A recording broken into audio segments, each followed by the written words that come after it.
अस्सलाम वालेकुम अज़ीज़ तलबा।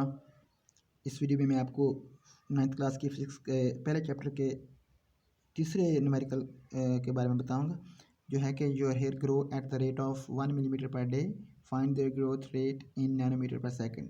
यानी आप हमारे जो बाल हैं वो 1 मिलीमीटर पर डे, एक दिन में 1 मिलीमीटर के हिसाब से बढ़ते हैं। इस वैल्यू को हमने नैनोमीटर पर सेकंड में शो करना है। तो हम क्वेश्चन को सॉल्व करते हैं। ये रेट दिया गया है 1 मिलीमीटर पर डे, इसको हमने नैनोमीटर पर सेकंड में कन्वर्ट करना है। अब इसको हम नेक्स्ट स्टेप में 1 मिलीमीटर डिवाइड बाय, हम जानते हैं कि टाइम की यूनिट जो है वो सेकंड है ऐसे ही सिस्टम में। तो एक दिन में चूँकि 24 आवर्स होते हैं और हर घंटे में 60 मिनट होते हैं और हर मिनट में 60 सेकंड होते हैं, तो इस हिसाब से नेक्स्ट स्टेप में हमने ये 86,400 सेकंड एक दिन में बनते हैं। तो उसको हमने टाइम को, एक दिन को हमने सेकंड में कन्वर्ट कर लिया और 1 मिलीमीटर को हमने मिली में, चूँकि 10 मिली का मतलब 10 की ताकत -3, तो 1 मिलीमीटर को हमने मीटर में चेंज कर लिया। नेक्स्ट स्टेप में हमने 86,400 को साइंटिफिक नोटेशन में लिखा।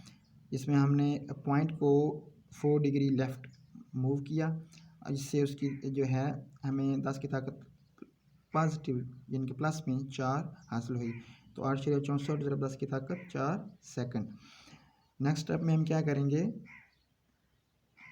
कि हम 1/8/64 और ये 10 की ताकत -3 को भी साइड पे कर लेंगे, और ये जो 10 की ताकत 4 है ये बटे के नीचे जो कि प्लस में है, तो जब ऊपर जाती है तो इसका जो साइन, पावर का जो साइन है वो चेंज हो जाएगा। इसी तरह सेकंड का जो वो भी सेकंड की पावर -1 हो जाएगी, क्योंकि जब इन्वर्स लेते हैं हम किसी चीज़ का तो उसमें जो पावर का साइन होता है वो चेंज हो जाता है।